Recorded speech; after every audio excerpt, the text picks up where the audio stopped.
بسم اللہ الرحمن الرحیم۔ ناظرین گرامی، آج ہم آپ کی خدمت میں خلیفہ دوم حضرت عمر فاروق رضی اللہ تعالیٰ عنہ کا اسلام لانے کا قصہ عرض کریں گے۔ حضرت عمر فاروق رضی اللہ تعالیٰ عنہ، جن کے پاک نام پر آج بھی مسلمانوں کو فخر ہے اور جن کے جوش ایمانی سے آج 1450 برس بعد تک کافروں کے دلوں میں خوف ہے، اسلام لانے سے قبل مسلمانوں کے مقابلہ اور تکلیف پہنچانے میں بھی ممتاز تھے۔ نبی اکرم صلی اللہ علیہ وسلم کے قتل کے در پہ رہتے تھے، نعوذ باللہ۔ ایک روز کفار نے مشورہ کی کمیٹی قائم کی کہ کوئی ہے جو محمد صلی اللہ علیہ وسلم کو قتل کر دے، نعوذ باللہ۔ عمر نے کہا میں کروں گا۔ لوگوں نے کہا کہ بے شک تم ہی کر سکتے ہو۔ عمر تلوار لٹکائے ہوئے اٹھے اور چل دیے۔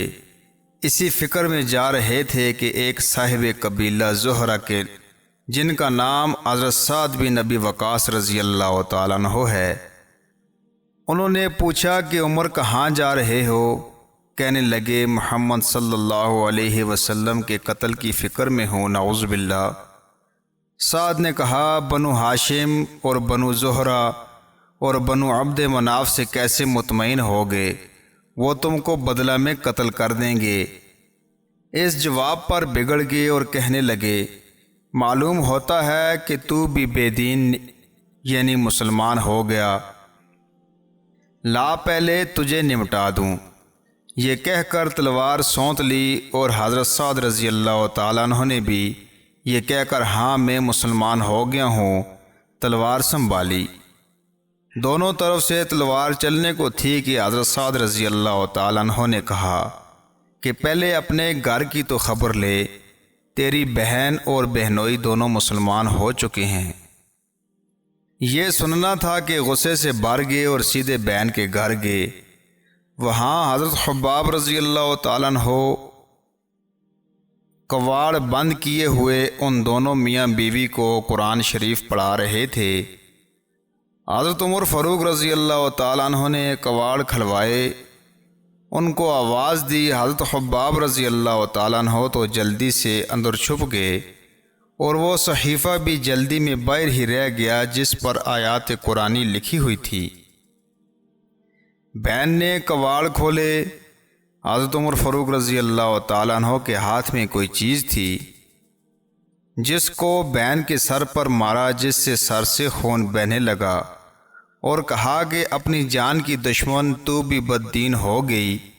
اس کے بعد گھر میں آئی اور پوچھا کہ کیا کر رہے تھے اور یہ آواز کس کی تھی؟ بہنوئی نے کہا کہ بات چیت کر رہے تھے۔ کہنے لگے کیا تم نے اپنے دین کو چھوڑ کر دوسرا دین اختیار کر لیا؟ بہنوئی نے کہا کہ اگر دوسرا دین حق ہو تب یہ سننا تھا کہ ان کی داڑھی پکڑ کر کھینچی اور بے تحاشا ٹوٹ پڑے اور زمین پر گرا کر خوب مارا۔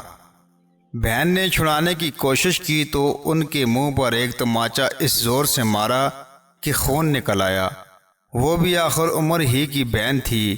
کہنے لگی کہ عمر ہم کو اس وجہ سے مارا جاتا ہے کہ ہم مسلمان ہو گئے، بے شک ہم مسلمان ہو گئے ہیں، جو تجھ سے ہو سکے تو کر لے۔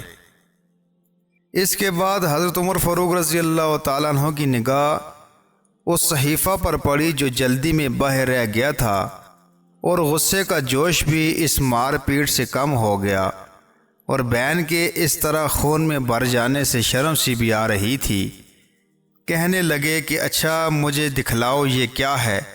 بہن نے کہا تو ناپاک ہے اور اس کو ناپاک ہاتھ نہیں لگا سکتے۔ ہر چند اصرار کیا مگر وہ بے وضو اور غسل دینے کو تیار نہ ہوئی۔ حضرت عمر فاروق رضی اللہ تعالیٰ عنہ نے غسل کیا اور اس کو لے کر پڑھا۔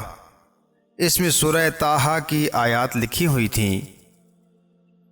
جب حضرت عمر فاروق رضی اللہ تعالیٰ عنہ نے وہ آیات پڑھی تو حالت ہی بدل گئی۔ کہنے لگے کہ اچھا مجھے بھی محمد صلی اللہ علیہ وسلم کی خدمت میں لے چلو۔ یہ الفاظ سن کر حضرت خباب رضی اللہ تعالیٰ عنہ اندر سے نکلے اور کہا اے عمر رضی اللہ تعالیٰ عنہ تجھے خوشخبری دیتا ہوں کہ کل شب پنج شنبہ میں حضور اقدس صلی اللہ علیہ وسلم نے دعا مانگی تھی کہ یا اللہ عمر رضی اللہ تعالیٰ عنہ اور ابو جہل میں سے جو تجھے زیادہ پسند ہو اس سے اسلام کو قوت عطا فرما۔ یہ دونوں قوت میں مشہور تھے۔ معلوم ہوتا ہے کہ حضور اقدس صلی اللہ علیہ وسلم کی دعا تمہارے حق میں قبول ہو گئی۔ اس کے بعد حضور صلی اللہ علیہ وسلم کی خدمت میں حاضر ہوئے اور جمعہ کی صبح کو مسلمان ہوئے۔ ان کا مسلمان ہونا تھا کہ کفار کے حوصلے پست ہونا شروع ہو گئے، مگر پھر بھی یہ نہایت مختصر جماعت تھی اور وہ سارا مکہ بلکہ سارا عرب۔ اس لیے اور بھی جوش پیدا ہوا اور جلسے کر کے مشورہ کر کے ان حضرات کو ناپید کرنے کی کوشش ہوتی تھی اور طرح طرح کی تدبیریں کی جاتی تھی۔ تاہم اتنا ضرور ہوا کہ مسلمان مکہ کی مسجد میں نماز پڑھنے لگے۔ حضرت عبداللہ بن مسعود رضی اللہ تعالیٰ عنہ فرماتے ہیں کہ عمر رضی اللہ تعالیٰ عنہ کا اسلام لانا مسلمانوں کی فتح تھی اور ان کی ہجرت مسلمانوں کی مدد تھی اور ان کی خلافت مسلمانوں کے لیے رحمت تھی۔ ناظرین گرامی، اللہ کریم سے دعا ہے کہ اللہ کریم ہم سب کو حضرات صحابہ کرام کے نقش قدم پر چلنے کی توفیق نصیب فرمائے۔